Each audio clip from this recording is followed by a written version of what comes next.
Hello दोस्तों। आज हम भाषा और व्याकरण के बारे में सीखेंगे। भाषा किसे कहते हैं?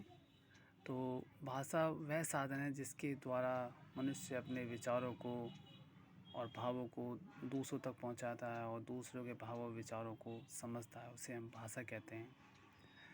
और भाषाएं दो भाषा परिवार से संबंध रखती हैं, एक भारतीय आर्य भाषा परिवार और द्रविड़ परिवार।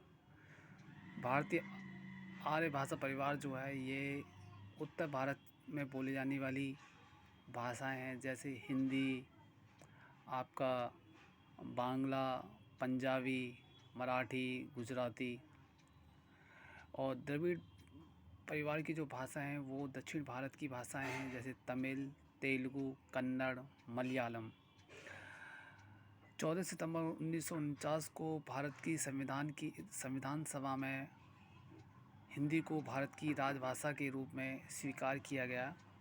भारत के उसके बाद हम देखते हैं भाषा के प्रकार। भाषा के दो प्रकार होते हैं, पहला मौखिक भाषा और दूसरा लिखित भाषा। मौखिक भाषा वह होती है जो मुख के द्वारा बोली जाती है और लिखित भाषा वह होती है जो लिख कर के व्यक्त की जाती है। भाषा के 3 अंग होते हैं, अल्फ़ाबेट, वर्ड और सेंटेंस, मतलब वर्ण, शब्द और वाक्य। व्याकरण क्या होता है? व्याकरण वह शास्त्र है जिसके द्वारा कोई व्यक्ति किसी भाषा का शुद्ध रूप से लिखना, पढ़ना, बोलना सीखता है, उसे हम व्याकरण कहते हैं। व्याकरण के 3 प्रकार होते हैं, जैसे वर्ण विचार, शब्द विचार और वाक्य विचार। इनको इंग्लिश में कहते हैं ऑर्थोग्राफी, एटिमोलॉजी और सिंटैक्स। ओके। बोली क्या होती है? बोली किसे कहते हैं?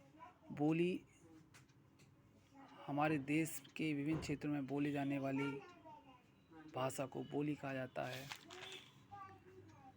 लिपि किसे कहते हैं? भाषा के लिखित रूप को व्यक्त करने के लिए जिन चिन्हों का प्रयोग किया जाता है उसे हम लिपि कहते हैं। इंग्लिश में स्क्रिप्ट बोला जाता है इसको। हमारी कुछ प्रमुख लिपियां हैं, जैसे देवनागरी हिंदी और संस्कृत भाषा की लिपि है, गुरुमुखी पंजाबी भाषा